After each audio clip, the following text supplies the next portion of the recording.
Des dels temps més reculats de la història, l'home ha utilitzat l'aigua com a força motriu per a moure els ginys mecànics.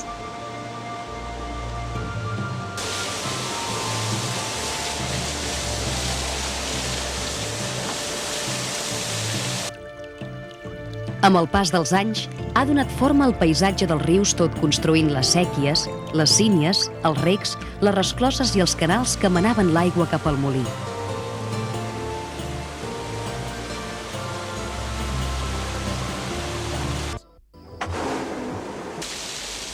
Les rodes hidràuliques movien les moles, els trulls, els nocs, els martinets, les masses, determinant d'aquesta manera la funció de cada molí.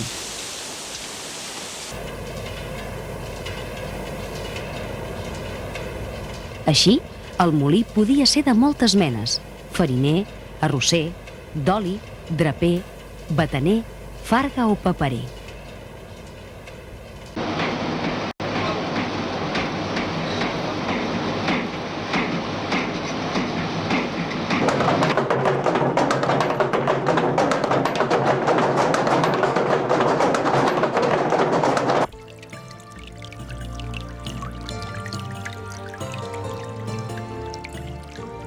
L'aigua, però, no era un bé públic.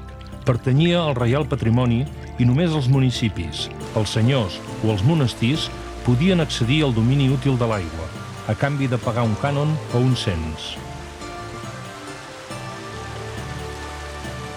Aquesta situació perdurà fins ben entrat al segle XIX, quan, amb els decrets de liberalització de l'aigua, es va permetre la construcció de nous aprofitaments hidràulics, amb la sola condició que aquests tinguessin un ús merament productiu.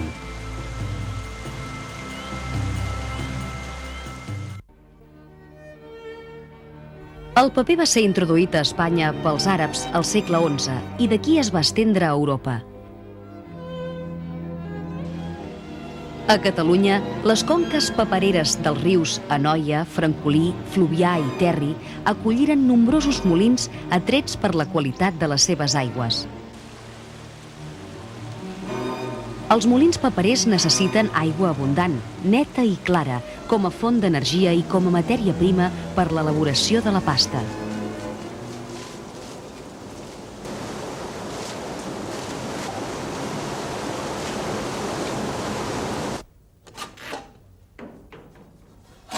Per fer paper a mà, es parteix de fibres tèxtils, que poden ser draps de lli i de cotó, i també espardenyes.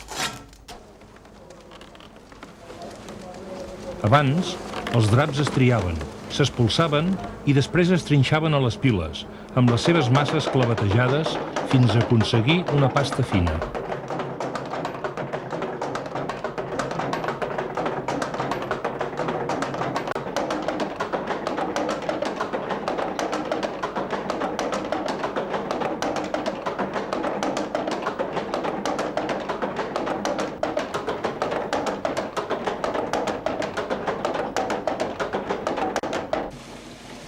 En l'actualitat, tal com podem veure en el taller de quart i paper, s'utilitzen fulls de pasta de paper feta a partir dels línters de fil i de cotó, que es desfan dins la pila holandesa. La pasta obtinguda es dilueix amb aigua dins una tina. L'alabrent agafa una forma de fusta, que és una peça similar a un sedàs quadrat, i l'introdueix dins la tina per treure la coberta de fibretes de pasta, mentre l'aigua s'escorre entre la trama.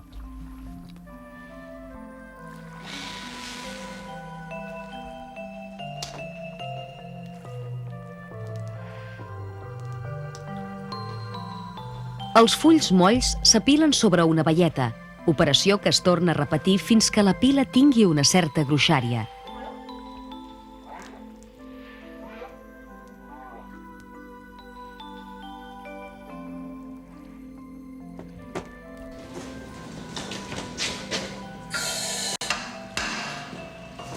El palet de fulls i baietes es porta a la premsa per extreure'n l'aigua.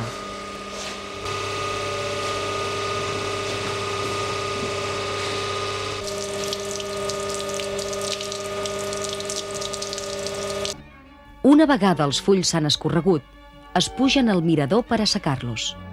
El mirador és una sala característica dels molins paperers envoltada de petites finestres que s'obren segons la direcció del vent.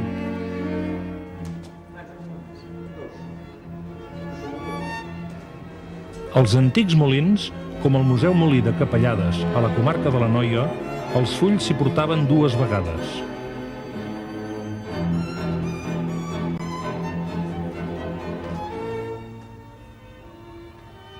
La primera, per assecar el paper després de premsar-lo. Un cop assecat, el paper es remullava en paquets dins un cossi d'aram ple de cola, la qual era una gelatina feta a partir de carnassa animal. L'encolat superficial cobria el paper d'una fina pel·lícula, de manera que a l'escriure la tinta no s'escampés, com succeeix amb el paper secant, que és un paper sense cola. Els fulls de paper encolats es portaven per segona vegada a assecar el mirador.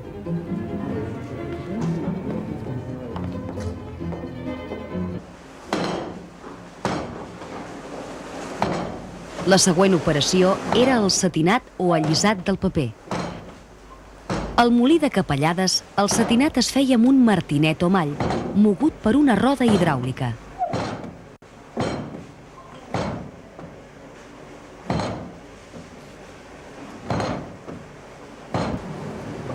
Quan els fulls de paper s'havien allisat i igualat, s'empaquetaven en raimes. Cada raima conté 500 fulls que s'embolicaven amb una caràtula per indicar la procedència del paper. En cada full, a més, hi solia haver la marca d'aigua feta amb la filigrana, que és un entrelligat de fins filferros que dibuixen una figura. La marca d'aigua identifica a cada molí paperer. En l'actualitat, la filigrana és un motiu artístic que serveix, per exemple, per decorar làmperes.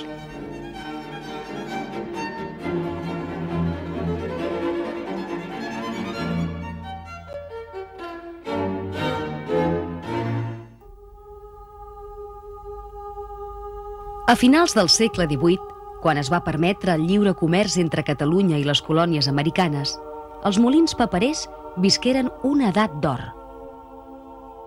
Els paperers catalans varen exportar, a més del paper de barba o per escriure, el paper de fumar. Aquesta situació es va mantenir fins a mitjans del segle passat, quan es va introduir la màquina de paper en continu, que millorava la producció, sobretot del paper premsa i d'estrassa.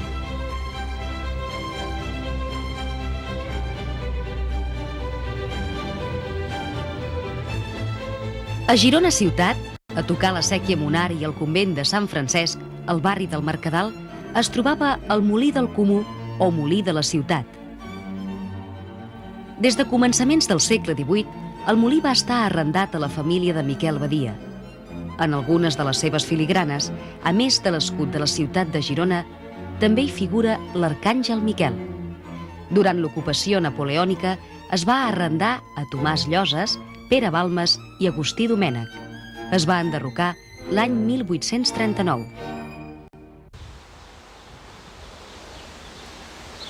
Les aigües dels recs de Banyoles s'uneixen i formen el riu Terri. Al petit poble de Borgonyà, a Cornellà de Terri, s'hi troben 3 molins. El Molí Nou, documentat des del 1749, va ser edificat per Jaume Fàbrega, on abans hi havia una farga. Aquest molí va passar a propietat de Bonaventura Milans i fou arrendat a Miquel Lloses, paperer del mateix poble de Borgonyà. La marca d'aigua dels Lloses de Borgonyà es troba en abundants documents oficials de l'època i l'any 1762 Miquel Lloses fou nomenat paperer oficial de la ciutat de Girona. La seva filigrana representa la creu de Sant Andreu sobre una creu grega. La fabricació de paper es va abandonar cap a 1815. El molí d'en Molià, a Borgonyà, data de l'any 1675. El va portar la família Molià fins que, per enllaç matrimonial, passà a Agustí Domènech, un paperer provinent de Sant Joan les Fonts. A començaments del segle XIX, els Domènech elaboraven paper amb l'escut de la ciutat de Girona, bé en el molí de la ciutat de Girona o també en el molí d'en Molià. Del molí d'en Frigola només en queda la casa on hi havia l'estenedor o assecador de paper i actualment ha estat molt modificat. Les aigües de l'estany de Banyoles desguassen en el rec Teixidor, el rec Major, el rec de la Figuera d'Anxó i el rec Guèmol. El seu control depenia de l'abat del monestir de Sant Esteve. Del rec Teixidor, prop de la Creu del Terme, prenien les aigües els molins d'en Perpinyà, propietat d'Antoni de Perpinyà i de Foixà, ciutadà honrat de Girona. Del molí d'en Torres, se sap que l'any 1819 Melcior Torres va sol·licitar un permís per edificar un molí nou en el lloc del derruït molí d'en Perpinyà. L'any 1861 es citava el paperer Francesc Torres Ricart com a fabricant de paper comú amb dues tines i l'any 1871 la Societat Mercantil Col·lectiva Torres i Morgat.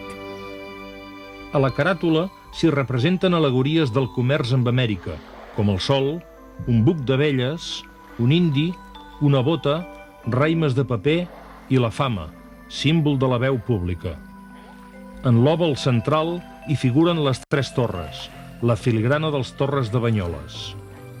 La branca dels Torres de Banyoles va continuar fins ben entrat el segle passat, quan convertiren l'empresa en fàbrica de xocolata. Prop d'aquest emplaçament es troba el Molí de Nord, o Can Pipa, a tocar la masia de Can Hort, que també utilitza les aigües del rec Teixidor. L'any 1868 la va adquirir el paperer Pere Riera Oriol. El rec que travessa la ciutat de Banyoles és el rec Major.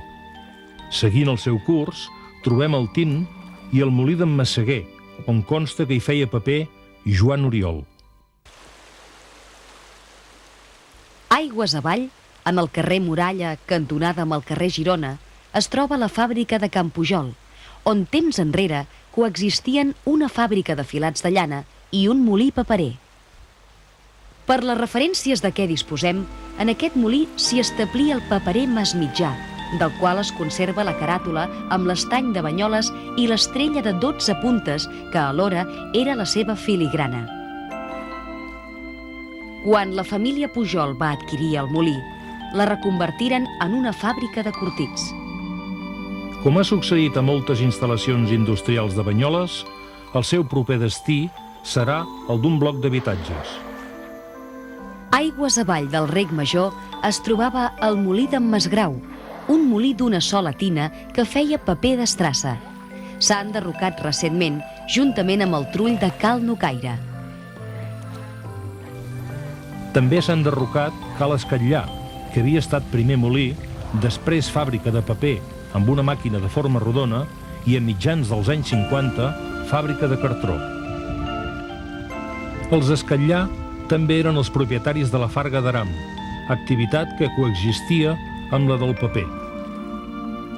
En aquest edifici es veuen encara les rodes hidràuliques i les restes d'una pila holandesa amb el moló.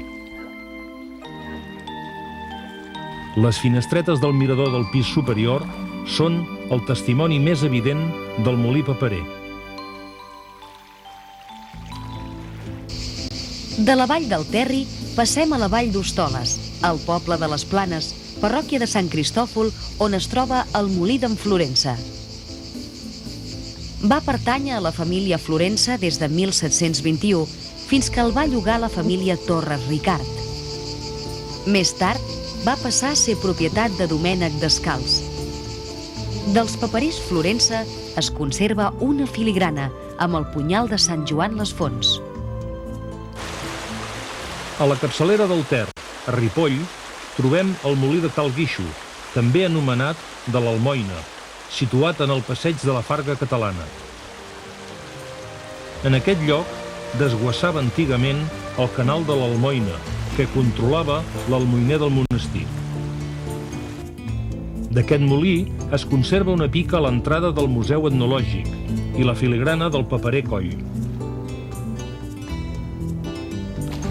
De la conca del Ter passem a la del Fluvià, el riu que ha donat més anomenada al paper de les comarques de Girona.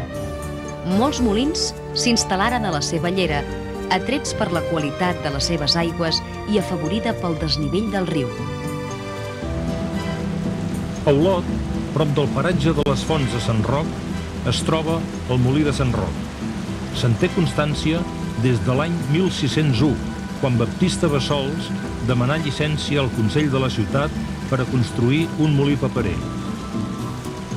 L'any 1761 el manava Josep Viduirós, de qui es conserva la filigrana.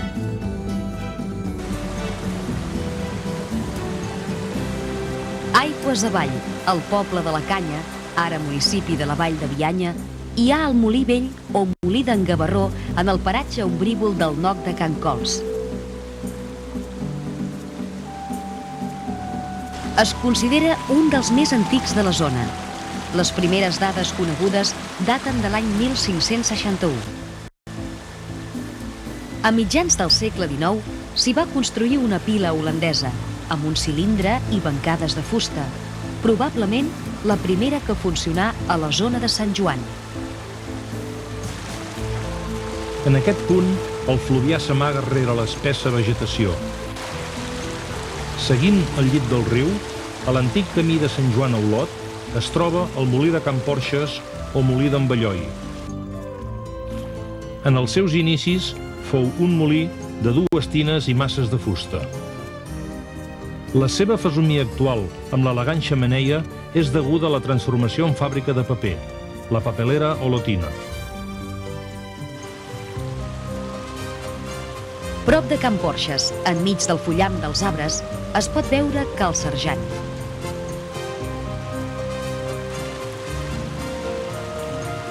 A la part superior s'observen les petites finestres del mirador. El paperer que va donar-li nom fou Agustí Domènech, de qui es conserva la filigrana. L'any 1798, Joan Rovira i Domènech el va vendre a Josep Antiga, també paperer. A la Canya també es troba el Molí d'en Siquers, actualment integrat dins l'empresa tèxtil Fluvià Industrial Societat Anònima. Del Siquers es conserva una filigrana. El Molí de Can Bó està situat al costat del pont de la carretera, ja en el terme municipal de Sant Joan les Fonts. En aquest molí s'hi va instal·lar Salvador Torres Ricart, provinent del Molí de les Planes l'any 1820, i el deixà en herència al seu fill Francesc Torres Coromines. Era un molí de 3 tines. L'any 1864 es va construir una màquina de paper continu feta de fusta que més tard es va renovar i on s'hi fabricava paper per impremta. A finals del segle passat, Francesc Torres Coromines va convertir-lo en una farinera. L'elegant Molí del Pla, o Molí de Dalt, es pot veure des de lluny. Va heretar-lo Miquel Torres Coromines, qui va fer-hi construir la casa pairal que s'anomena la Torre Blanca. El molí ha mantingut l'activitat paperera gràcies a l'empresa de la família Sala, Ecocartró, els quals fabriquen cartronet semiartesanal. L'altre molí que avui en dia encara es dedica a la fabricació del paper és el Molí d'en Coca, que va pertànyer a la família Coca des del 1789 fins a començaments d'aquest segle. Es va construir en terrenys del castell de Jovinyà, al costat mateix. Miquel Vila Burg, que havia estat maquinista de Can Torres, va comprar el Molí d'en Coca l'any 1910. Dels Coca es conserva la filigrana, una mà que sosté un punyal i que simbolitza el martiri de Sant Joan Baptista, el patró de Sant Joan les Fonts, que va morir decapitat per un cop d'espasa. El molí més important de Sant Joan les Fonts va ser el Molí Fondo, construït per Jacint Germà, argenter d'Olot l'any 1723. Els seus hereus el van llogar a Josep Alba, 1782, paperer de molta anomenada que també va adoptar la filigrana de la mà i el punyal dins un relicari. L'any 1841, Pere Capdevila va comprar el molí. L'empresa Sederra i Capdevila exportava paper de fumar fet amb palla d'arròs. El paper l'embolicaven amb una caràtula que representa Volcà, el déu del foc i de l'elaboració dels metalls. La representació de Volcà simbolitzava una de les propietats que havia de tenir el paper de fumar, o sia, el del buen arder. A la filigrana també apareix la forja. L'any 1866 va incorporar la primera màquina de paper de Sant Joan, tot efectuant nombroses reformes al molí, rebent des d'aleshores el nom de Fàbrica La Reformada. L'any 1921 es va associar amb Rafael Torres Jovinyà, qui va comprar-la poc més tard.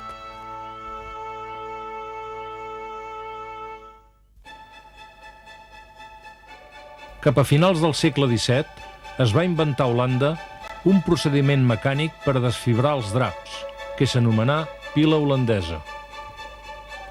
La seva implantació a Espanya va ser molt tardana, gairebé a començaments del segle XIX. L'any 1799, el francès Nicolas Louis Robert va inventar la primera màquina de paper, o el que ara anomenaríem la caixa d'entrada i la taula de fabricació. Aquesta patent fou millorada pels germans Foudrinier i per Donkin, els quals, cap a l'any 1829, van incorporar a la màquina plana una bateria de secadors. La Gerundense fou la primera fàbrica de paper continu de Catalunya. L'any 1842, la societat Oliva, Flores i companyia va obtenir en emfiteusi perpètua els drets d'aigua del molí del Comú, a la Sèquia Monar, i va comprar uns terrenys on havia existit el convent de Sant Francesc de la ciutat de Girona. La Gerundense fabricava paper comú, paper per l'impremta i altres de classe superior. Hi treballaren fins a 130 obrers. Cap a 1877 s'acontentava a fabricar només paper premsa. Va tancar definitivament l'any 1973. L'any 1843, Francesc Reig va obtenir de l'Ajuntament de Girona l'establiment i la concessió de l'edifici dels Molins Nous, al costat del Molí de la Manola, al barri de Pedret, per construir-hi la segona fàbrica de paper continu, la Aurora, destinada també a paper premsa.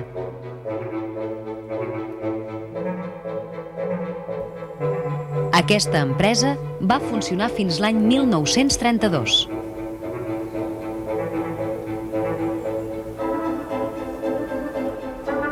L'exemple gironí va ser imitat pels fabricants de Sant Joan les Fonts.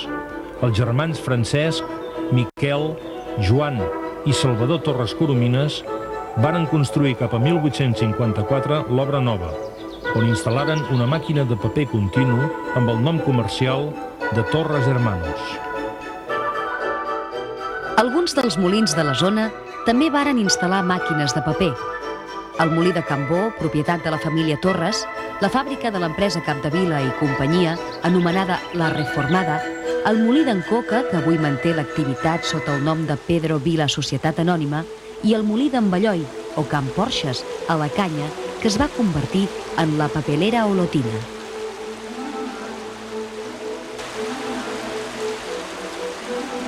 Al Fluvià es varen construir la fàbrica de Bernat Closells a Besalú, de la qual es tenen dades des de 1861, i la de Grelón i Rosal a Beuda, que data de 1880, encara avui en funcionament, amb la denominació de Papelera La Confianza. Al Terri, a Borgonyà, la fàbrica d'oliveres, carbó i companyia, que més tard es reconvertiria en fàbrica tèxtil. Si bé amb la invenció de la màquina de paper s'havia incrementat notablement la producció de paper, la disponibilitat de pasta seguia depenent de l'obtenció de draps. La solució la trobà l'enginyer alemany Heinrich Wölter amb la màquina desfibradora de fusta per obtenir la cel·lulosa, invent que va introduir a Espanya Felip Flores i Brugada. Felip Flores havia participat en la constitució de les empreses La Gerundense i l'Aurora i cap a 1869 construiria la seva pròpia fàbrica a Sarrià de Ter, dedicada exclusivament a la producció de pasta mecànica per a la indústria del paper. L'empresa de Felip Flores va treballar exclusivament per l'Aurora, fins l'any 1896, quan va trencar les relacions comercials per vendre a la Gerundense.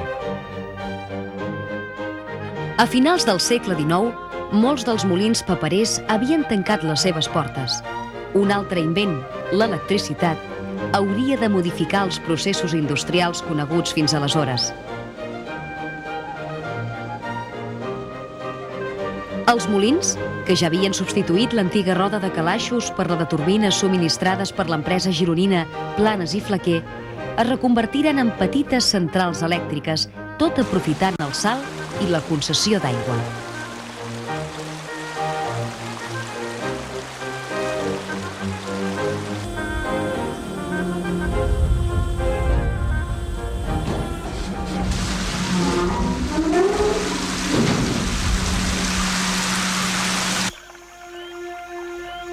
Amb tot, la zona dels rius Ter i Fluvià esdevindrà al segle XX capdavantera en l'elaboració del paper en continu, en incorporar les noves tecnologies als processos industrials.